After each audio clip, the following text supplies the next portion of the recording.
Welcome to the Non-Essential Podcast. I'm Steve Gibson. I'm Ben Matlock. We're back. I'm drinking on an empty stomach. That should be the name of our podcast, Drinking on an Empty Stomach. Can we, go back and change? The truth is, I don't drink that much on this show. Only when I really don't care. Yeah. So as much, it would surprise people with the attitude I have, but I actually do give a shit most weeks. But today, I think we've been on a pretty good roll, so it's probably all downhill from here anyway. How great can a story-driven podcast be every single week, I don't know. I think you're going to like the topic this week, but maybe not. I don't know. I'm going to pass out. So whether it's good or bad, you'll have to. It could be terrible because I did have to kind of slam it together without any proofreading afterwards. So, that's fine. And that never works well with my notes because we stumble over perfect sentences here. So, and that's the thing is, as I'm typing in my head, I'm typing perfectly coherent sentences. And then every time I go back and read them, it's like, oh, and then he went bus stop home at noon. And you're like, what the fuck was I trying to say there? Yeah, so there may be some of that. I don't know. Like I said, no proofreading whatsoever. That's what this week's show is. It is hard to convey to people, because in college and stuff, I remember proofreading people's stuff. And you do basic little grammar and spelling mistakes and stuff. If I did mess shit up, it was always that I left a whole chunk of the thought out of the sentence, and people are like, I don't know what this is, and I'm like, honestly, I wrote it 3 days ago. I don't know either. Let's just take that out and hope for the best. I'm the master at typing something and deciding I want to reword it, but I'm too lazy to just delete the whole thing and reword it. So I try to back out to a point and type, but I always fuck it up. I end up with this Frankenstein sentence that I think works. Yeah. And then when you go back to reread it, it doesn't. But I've done what you've said too, where you just trail off mid-thought and you don't catch it. And when you were writing it, you were saying that thought to yourself, and it was probably the most impactful part of the piece the key to the whole piece. Yeah, and then you fucking left it out because you're... That's the problem. You didn't type it because you were patting yourself on the back for being so smart. Well, I mean, me and my brain had a thing going, and fucking fingers didn't keep up. We had a deal. Anyway, welcome to the Non-Essential Podcast. Another week of a bunch of shit. Every week we tell each other stories. This is one of those times. Buckle up. This is one of those times which we just, in the sentence before, pointed out is every week. Yes, yeah. Yeah, but they don't know when. There's a whole week there. We could break into your house at 2 a.m. and be like, story time, bitch. That would probably be a much more effective advertising campaign than anything we've ever done. Dude, we would be so fucking popular if we were breaking and entering to record our podcast live in front of poor, unsuspecting families. I'm picturing it's like the Christmas Vacation, National Lampoon Christmas Vacation, where they call the cops, but by the time the cops get there, they're so wrapped in our story that they tell them not to arrest us. They're like, "It's okay, police. It's okay. Get arrested. We don't want to." Absolutely. Or we gotta take them out into the woods and it's like that Always Sunny in Philadelphia episode where it's St. Patrick's Day, and it's we're not going to hurt you, but we need your wallets and your phones just to make sure you don't call the police or anything, and we'll mail your shit back to you. Your life's going well when you're basing it off of episodes of Always Sunny. I think there are many people like me who are I can relate to these evil bastards. Anyway, what do you got? What's your story? All right. So when Irene Greene died on November 17th, 1933... I had nothing to do with it. That was just a joke before. I didn't murder Irene Greene. Ben's prints were found all over the scene. Oh. So she died on November 17th, 1933. She became the first victim to die at the hands of Danny Greene, who she had given birth to 3 days earlier. So basically, she died from complications of childbirth. Or the kid was, like, born and then, like... stabbed her in her sleep. Or I was going to say, like, born and then, like, immediately just started, like, running around her before they could cut the umbilical cord. And, like... Yeah, didn't you have a yokai about that? Like, you had to... Yeah, there's probably, like, 18,000 of those. But, yeah, we did one. Ray Bradbury has a good short story, too, about a killer toddler. It wasn't 3 days old, but anyway. Bradbury. So, suddenly faced with being a single parent, Danny's father, John Henry Greene, decided to quit wasting his life making money as a salesman for Fuller Brush and throw himself full-time into his true passion, which was drinking. Hell yeah, dude. I'm right there with him. Let's get it. I write it like a sarcastic, making him sound like an ass. If my wife had died during childbirth and suddenly it was just me and a baby... If I just took up drinking, get off my back. Like, that is like, wow, he's dealing with it really well. Because, like, if I had that kind of love and family and shit, straight to heroin, probably. Like... I heard it's great. It must be great. People are willing to throw everything away for it. You know what? I just lost my wife and I've got this baby. I hear heroin's pretty good. I could see that thought process. Well, the baby killed my wife. Mm-hmm. I don't want it. I want heroin. I want heroin. Look, the kid, he'll be fine. Clearly, he's a survivor. He's a survivor. I am not, and I admire people with drug problems. So for a very short time, Danny stayed with his also recently widowed grandfather, who I'm sure was like, "I'm old and I just lost my wife. I can't wait to start raising a kid again." But when see, the kid is fine. That's what family is for. When you fall apart, they'll take over your responsibilities. Because he agreed to watch the kid, but when the father was unable to provide any kind of financial support, Danny was sent to a Catholic orphanage to be raised there. See, instead. And that's what's great about religion, because when you're ready to turn to heroin, there's always an accepting, loving branch of, I can't even keep this joke going. This is bad. This is getting bad quick. Yeah. So, yeah, he ended up in an orphanage. But 6 years later, John Greene had settled down and remarried. The couple brought Danny to live with them. But for some reason, the 6-year-old, who had never actually had any family, resented the family who now suddenly wanted to raise him. So after running away... Get that kid out of here. Send him back. Well, he tried to send him. So he ran away a couple times. He ended up back with his grandfather and an aunt who was living with the grandfather at the time. And Danny loved this situation because at this point, the grandfather was working nights, which meant the boy was free to roam the streets as he pleased, which is always a wonderful environment for a kid to be raised in. And it sounds awesome. I would have wanted that as a child as well. Considering the time, yeah. Yeah. And this, I don't think it is Cleveland's where he was born, and that's where all this is taking place. So. And I've heard Cleveland rocks. Exactly. Except for when you're a 6-year-old in the streets at night in Cleveland alone, you always run the risk of running into Drew Carey, which is a little terrifying. But that's a creepypasta. Just saying, we have good ideas here. Danny attended school at St. Jerome Catholic, where he got along great with the nuns and teachers and administration, and he was well liked, was an excellent athlete.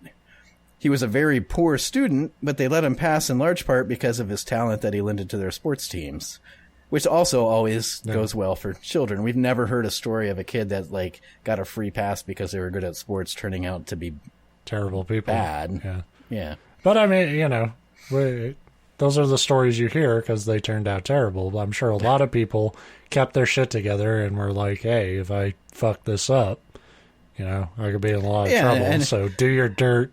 On the down low. So it wasn't until Danny moved up to a non-Catholic and, as such, much more diverse public high school that he found his true passion, racism. While attending St. Ignatius High,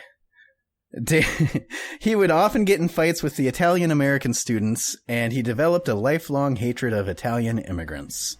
So, true, it's tough when you're a kid struggling, looking for a purpose, but he found his purpose. It was to hate Italians. I know Italian racism was a major thing in America, especially early 1900s and stuff. But that always kind of surprised me because they always, Italians, seem like the last people you would want to fuck with. Oh, yeah, we'll get there. This guy seems to be asking for a big fucking ass whooping at best. So, after getting expelled from St. Ignatius for his constant fighting, he enrolled in Collingwood High, but there he was expelled due to excessive tardiness, which he attributed to constant bullying from other students. So with no high school diploma and a track record of hate-fueled violence, Danny Greene was exceptionally qualified to join the United States Marine Corps, where he earned high marks for his boxing and marksmanship abilities. He was quickly promoted through the ranks, despite being frequently transferred and reassigned due to behavioral issues. Being a shithead. But damn, what a shot. Yeah. We don't fucking want him in our platoon. He's an asshole, but he's good with a gun, so promote him on up. We've just had a bunch of wars. We'll see where the failings of multiple systems come into play in this story this week. But after 2 years of service, Danny was honorably discharged at the rank of corporal. So after the military, Danny took work as a longshoreman working on the Cleveland docks. He also became more and more obsessed with his Irish history and began to really lean into the heritage. In 1961, the Union removed their president, and Greene was appointed as temporary president until a new election could be held. But when the election time came, he easily won the position full-time. So one of Greene's first orders of business was to have the Union building painted green, to have the carpet replaced with green carpeting. He wore green suits. He drove a green car. He often handed out green ink pens because everybody remember he was Irish. Fake red beard. Right. And that's the thing is his family was, at one point from Ireland. He grew up basically an orphan. This is not really that far removed from those of us who on St. Patrick's Day go out and are like, my great-great-grandfather's roommate was Irish, so I'm Irish. But he really leaned into it. I mean, his whole... I'm proud to say I never, bullshitted like that. It's no, I don't think I have any Irish in me, but I do love Guinness. So, we can, you're come allowed together. You're allowed to like to drink, and you're allowed to like Guinness and whiskey without being Irish. Let's just appreciate what that culture did for us. Mm-hmm. He also loved the movie On the Waterfront, which admittedly is a pretty awesome movie. I don't know if you've ever seen it, but I really like it for being... I don't love a lot of real old movies. It was early 50s, I think. Marlon Brando movie, very famous. It's could have been a contender. I never saw it. I'll have to look into it. It's good. I liked it. The problem is that, all the Rick Sanchez fans today, Greene didn't identify with the actual hero of the movie, but rather idolized the iron-fisted, murdering Union/mob boss who served as the film's antagonist. The Joker. He just thought it was pretty much. And now Greene was in a position to be an iron-fisted, murderous Union/mob boss, which is exactly what he became. So as president of the Longshoremen's Union, he raised union dues by 25%, forced workers to work volunteer hours, which basically meant that they would work, but any money that they'd make, 100% of it would be, quote-unquote, donated to the union.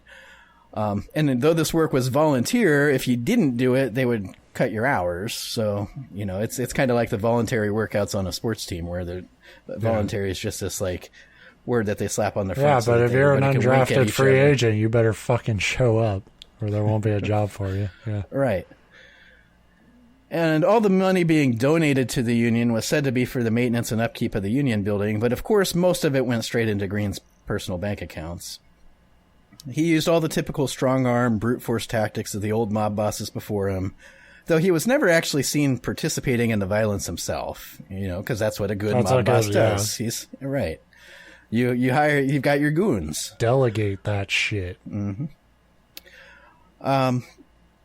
when Greene, I think I skipped the part about he'd often lead like violent protests against. I skipped a lot of stuff there, or I didn't write it down. But yeah, he strikes and he'd strong arm all the dock workers companies. You know, it very much if you watch On the Waterfront, that's what he was. But after Greene threatened to kill the children of one of the dock company's owners, the FBI got involved. And then an investigative reporter was able to collect a number of affidavits as to Danny's actual business practices. And so he was finally forced out as the union president, and he was brought up on charges of extortion and embezzlement. Because the American justice system is so awesome, those charges were overturned, and instead Greene pleaded to the much lesser charge of falsifying union documents. The For FBI, that crime, meanwhile, was arrested for threatening the getting child. in the way, yeah. For that crime, Greene was sentenced to a $10,000 fine and given a suspended prison sentence. For what it's worth, he never paid the fine, and he never served any prison time. So having learned his lesson, and that lesson being that there's absolutely no consequences for anything, Greene quickly returned to his crimes. He got to know the Teamsters boss by the name of Louis Triscaro, who introduced him to one Jimmy Hoffa. Greene apparently left quite an impression on Hoffa because after the meeting, Hoffa told Trisco to stay away from that guy. There's something wrong with him, which is fucking funny to me when Hoffa's like, whoa. That seems like a bad seed. Jimmy Hoffa, notorious keeper of good company. Right. So, Marty McCain of the FBI's Organized Crime Division managed to recruit Danny Greene to be an informant for the FBI. He's already fucked up. Like, you were already on top of your world, and now it's like, you know, hey, be a snitch. Yeah. Well, Danny was pretty smart because he realized that working for the FBI, which he did agree to, he could leak information about his criminal rivals while not leaking information about his allies. So basically, when you're up and coming mobster, that's a great fucking tool because it's like, hey, by the way, this guy that runs this numbers Whitey racket, Bulger? Because this is what Whitey Bulger did. Basically, it's not, but it's the same type of deal. Yeah.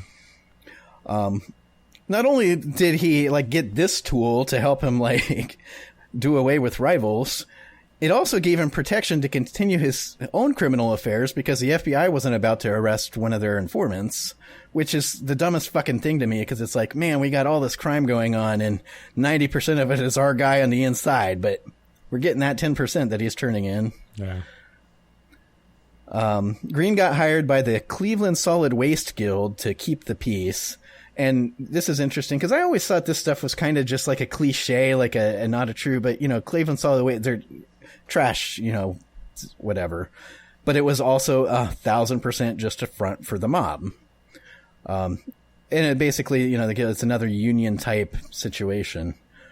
But impressed with his strong arm tactics working for the Cleveland Solid Waste Guild, the actual mobster Alex Burns brought Greene on to enforce his numbers rackets.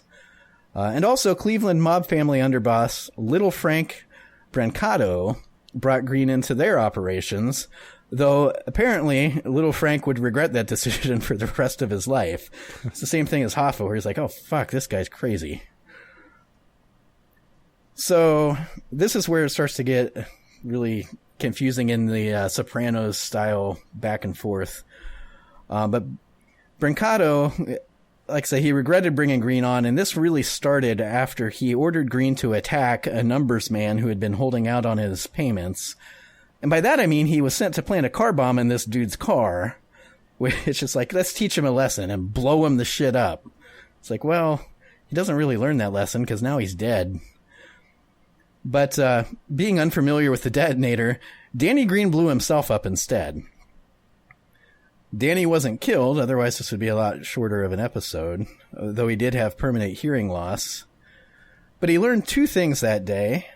One, that car bombs are fucking cool. And two, to always send somebody else to plant car bombs. Don't do it yourself. Yeah. They are fucking cool, though. Because there's like, like in mob movies and stuff, when like at the beginning of Goodfellas, when Henry just blows up all the fucking Cadillacs, shit, it's like, that's fucking great. Not terrifying at all. I mean, hey, nobody... My cat jumped on my desk because she agrees.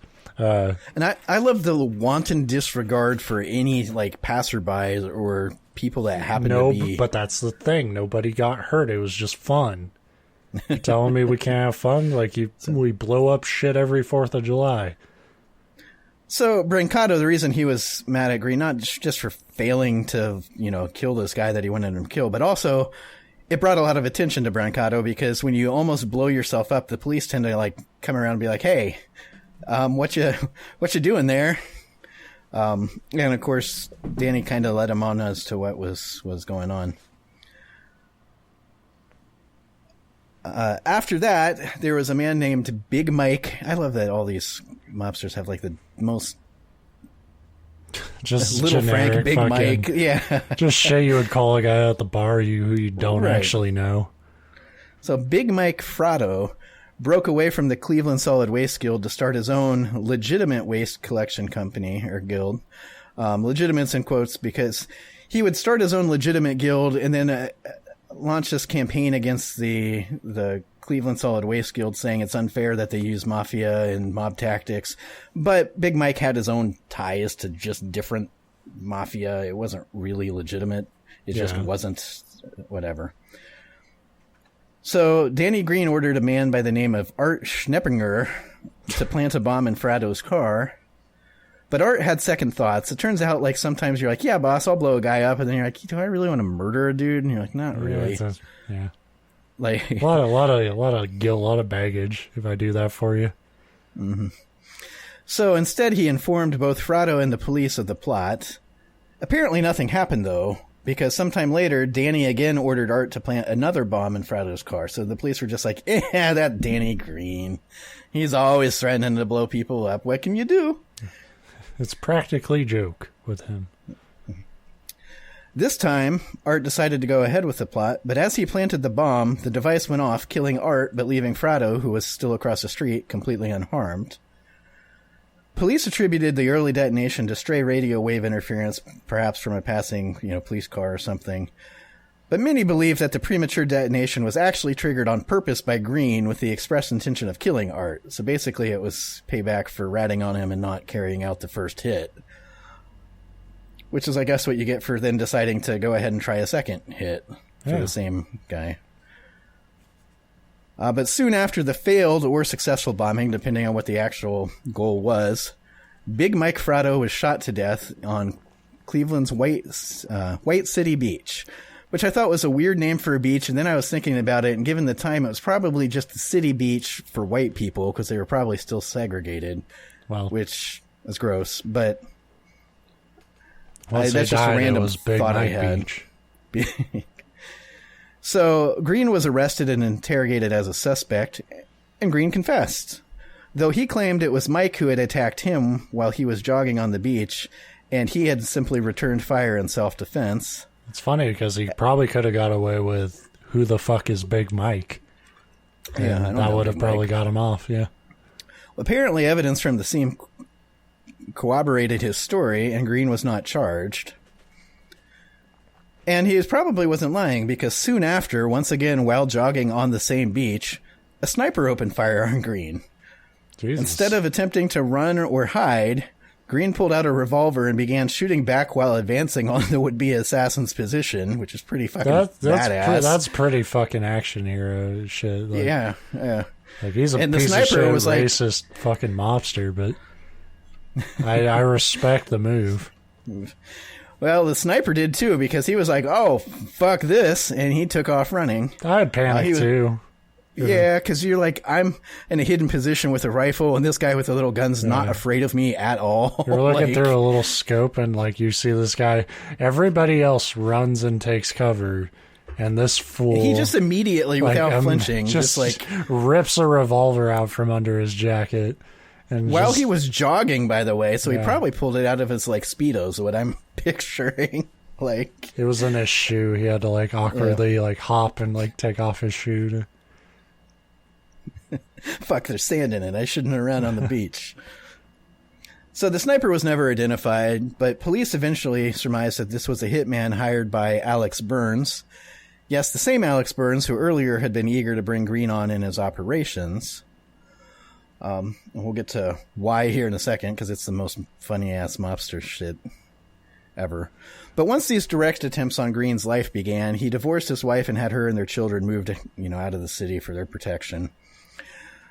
Which is interesting to me because if you actually loved him and you're just trying to protect him, that wouldn't fucking help because everybody would know you still cared about him and they'd still be targets. That might be a little bit revisionist too. Like, yeah, that's what I kind of feel like he wanted to divorce him and didn't want kids. Say, a lot of these guys, no matter what happens, I love my family, but really it's more like The Sopranos where it's like, yeah, you love your family, but you're still fucking 5 other women on the side. Exactly. And that's exactly what I'm assuming is going on here. Greene had started his own crime family, which he, of course, called the Celtic Club. The tension between Burns and Greene apparently started after Greene had asked Burns for a $75,000 loan in order to open a speakeasy and gambling establishment. I think they called it a cheat house or something. It was some weird old term, gangster term. Burns agreed, but secured the money through a connection with the Gambino crime family, who I think most of us have heard of, even if you don't follow crime. You don't know mobsters, but you've probably heard the name Gambino family. Mm-hmm. Unfortunately, the courier that Burns used to pick up the money from the Gambino organization, who was supposed to deliver it to Greene, instead picked up the money from the Gambino organization, then promptly spent it on cocaine. Yeah. And then was immediately arrested. The cocaine and the money that was left was seized by the police. Well, one usually leads to the other, but I respect the effort to party. Yeah. I didn't follow up on that thread, but I probably did not end well for that courier. You don't want to fuck with mob people's money, and you especially don't want to fuck with the Gambino family's money. The Gambino family wanted their money back from Burns, who then demanded that Greene pay him back. And Greene refused because he pointed out, I can't pay you money back that I was never given, which it is pretty bullshit for Burns to be like, well, our courier spent the money, but you're the one that asked for it, so pay the man. It's like, fuck you. Yeah, that's bullshit. But that's what apparently started this feud between the two of them. Yeah, fuck you, Burns. Right. I have to say, and you're dog shit sniper. Greene is far from a hero, but I side with him in this particular disagreement. Broken here. Clocks and whatnot. Yeah. As it turns out, mobsters and mafia members aren't particularly reasonable. So Burns gave an underboss of his $25,000 and ordered him to hire a hitman to kill Greene. And though numerous people throughout the organization took up the contract, all their attempts failed, such as the sniper on the beach. At one point, Greene discovered an unexploded car bomb on his car, I guess while he was stopping to fill up for gas. And it's just like, hey, what's this? So that's another failure. Yeah. But I guess he was kind of an explosives expert, although he blew himself up the one time he tried to personally set a car bomb, but he was around. Yeah. So he unhooked it and, took the detonator off or whatever, and he took it to the police, which is weird to me because the police were like, oh, well, we can offer you protection. And he's like, no, I don't want your protection. It's like, okay, well, I'm just saying there's a car go ahead and give here. He's like, go ahead and give us the dynamite. And Greene said, no, I'm going to send it back to the bastard who it belonged to. And apparently the police were cool with it because they'd let him fucking keep the bomb. Well, to be fair, if I was at that desk, I would be like, well, let me know what happens. There would be no way I'd be like, hey, you got to give me the dynamite. Well, a few weeks later, on the eve of Easter, Burns was blown the fuck up with a car bomb made of C4. So Greene was like, you tried to do me in with dynamite. And it's like, I'm going to get this military-grade explosives. And he blew him just to pieces. To be fair, former Marine, man. Right. Though Burns was now dead, he was far from Greene's only enemy, and the attempts on Danny's life would continue. His alliances with parts of the Cleveland Mafia family would, of course, create natural enemies with other parts. I mean, you can't really align with a mobster without becoming enemies to that mobster, friend of a friend, enemy, that kind of deal. Plus, Greene was good at, like, muscling in on various, like, mob-controlled rackets. There was a whole, like, this would have ended up being a 3-hour episode if I got into the specifics, but there's, like, a vending machine racket that they were running, a gambling stuff. That's what, the numbers... apparently laundromats were a fucking mob racket. Basically anything that used money was a mob racket in Cleveland in the 50s and 60s and 70s. So, of course, between his own expansions and his allies and stuff, he had more than enough rivals. However, residents of the Collingswood area of Cleveland, which Greene called home, to them, Danny was a bit of a folk hero. He was known to provide meals to the needy and spend money fixing up homes and businesses in the area. And he also made no attempt to keep the numerous hits on his, attempts to kill him a secret. He wasn't like, oh, I'm in hiding or anything. He was more boasting about how nobody could kill him. And so he kind of became, to the people that he's helping, we talked about it a couple weeks ago with the conquerors and this and that, depending on which side of these things you're on, they're not necessarily an enemy to them. You're thinking, well, yeah, he might not be a great guy, but he's helping the needy and he cares about his people. So he kind of became a bit of a folk hero around town. Yeah. In fact, at one point, his entire fucking building was blown up while he was inside of it. But he survived unscathed when a refrigerator had just happened to get wedged against a wall and protected him from the entire second floor collapsing in on top of him. And the second bomb that was planted at the same time failed to detonate, and it was the much more powerful bomb. So he at one point he even did an interview with the news, standing in front of his like bombed out building. And of course, the whole time it's this: I'm not a mobster. I don't understand why these mobsters have anything against me. Wink, wink. And he's like, but if they have a gripe, they can come get me. They know where I'm at. One of those deals. He is very boastful. Not shy about it. And why should he be? Because up to this point, he's had zero consequences for anything. The police it's very are on his interesting that like Hoffa was like, wow, what a dick. And it's like, this guy's very similar to Hoffa, just really like out there about like all this shit, Yeah. So in 1976 alone, more than 36 bombs exploded in Cleveland, giving the city the nickname Bomb City, USA. I heard they wanted to go with Boom Boom Town, but a strip club in Toledo already had that. I would love if the Cleveland Cavaliers had a alternate jersey that said Boom Boom Town. I kind of want, since the Indians are looking for a new name, let's call them Bomb City. Like, embrace the violence and the crime. That would be better, sure. Let's prop up, like, our fucking mobster heritage. But Danny's luck would run out on May 17th, 1977, when after having intercepted a phone call and learning of a dental appointment, Danny was killed by a car bomb in the parking lot of his dentist's office. So, it's like all good stories. It's gotta kind of suck to go from a car bomb after dodging so many car bombs, Like, why would you ever get in a car again? It's been years. Like, I know. Like, I would not have anything to do with automobiles. Well, it makes me wonder. Now, this one, though, it did specifically say that this car bomb was actually planted on the car parked next to his car and detonated as he was getting into it. See, I would think it would have to be like a chain reaction at that point, like dominoes, where it's like it starts at the end of a parking lot, it goes through like 5 of them to get to you. I kind of feel like because I don't know, it's easy to say like all these attempts, but when you spread them over a couple of years, it's, one attempt on your life is going to leave an impression, but it'd be easy to let your guard down if 3 months has passed, day after day. But you'd think at this point, you would just never leave your car unattended. Like you would hire some dude to fucking sit. Yeah. I wouldn't fucking go anywhere. I'd stay in my house and I'd be like, there's fucking car bombs out there. But eventually you're going to get gunned down or stabbed or something. That's better. If they car bomb you, then they win, If they admit that they can't car bomb you, then you win. No matter what happens. So my last note here is that one biographer who wrote about Danny Greene determined that as many as 8 different hitmen who had been sent to kill Greene had instead ended up being murdered by Greene himself, either with car bombs or bullet, That's pretty impressive. It is. I would love to take some bastards down with me. Right. I mean, well, that's what I say, including Alex Burns, who never directly attempted, he just ordered hits on him.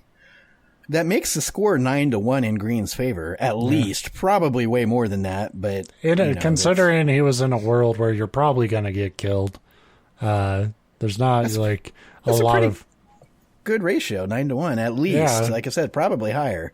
The question is how many can you fight off before they get you? Mm-hmm. So in a video game world, he's at the top of the leaderboard, but his KD is ridiculous, dude. 9-1? Are you kidding? I would have loved that in Call of Duty back when I played, but at the end of the day, though, that score probably doesn't matter too much when the one's there, because you're dead, you're dead. But well, so it's Counter-Strike.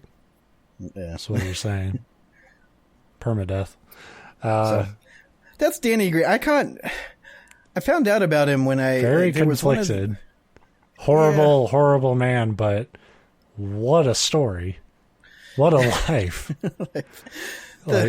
The number of cars, and you can get into it a lot more if you read about all the specific bombings and hits and that kind of stuff. Like I said, I started off this story is perfect for the show. I'm like, no, there's way too much here. I had to condense it. I didn't do it justice.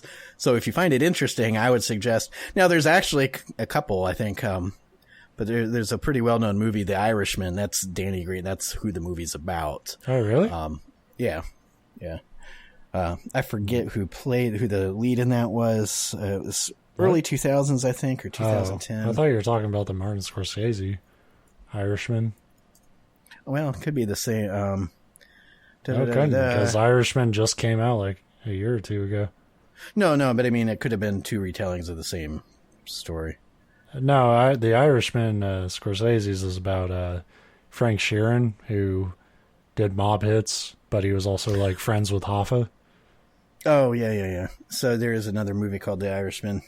This one was from 2011. Oh, I get some places. That's probably why it's got 2 titles. It was The Irishman, but I think it's known as Kill the Irishman. Oh, yeah. Now I know what you're talking about. Christopher Walken's in it, and Val Kilmer, and of course he is. Walken is Burns. He's the one that ended up blown up by the C4. Makes sense. Yeah. I hope in the movie he opens the door and hears the click and go, "Oh no!" Right before it blows up. Wow. But anyway, that's Danny Greene. I thought he was interesting. I like I said, there was a my Cadillac went boom like this is some sort of boom town. Yeah, he's on the stretcher, he's dying as the EMTs are there, and that was his last with just as much inflection that he normally has. Not the dying breath, but just. I love it. Now I got to watch it, just hoping it. I hope he doesn't change a fucking thing about himself, because usually he doesn't. Christopher Walken he's a treasure, and he's perfect just the way he is for every part. But yeah, I like that story a lot. That was fun. Yeah. Or I'm drunk. I don't know. Well, that's the key. Every week now, when it's my turn, just drink on an empty stomach. Yeah. And I'll be like, well, this guy invented the dandelion. You'll be like, that's awesome. That's fucking sick. You want to do heroin with me? Anywho, that's the show. Because I do need to eat something or I'll fucking die. Like we say with all of these particular topics, there's no good guys, just better bad guys. There's no good guys, but there are some cool guys. Let's cool bad guys. Yeah. So anyway, thanks for listening, and theoretically we'll be back next week. In theory, scientific theory. Bye. Bye.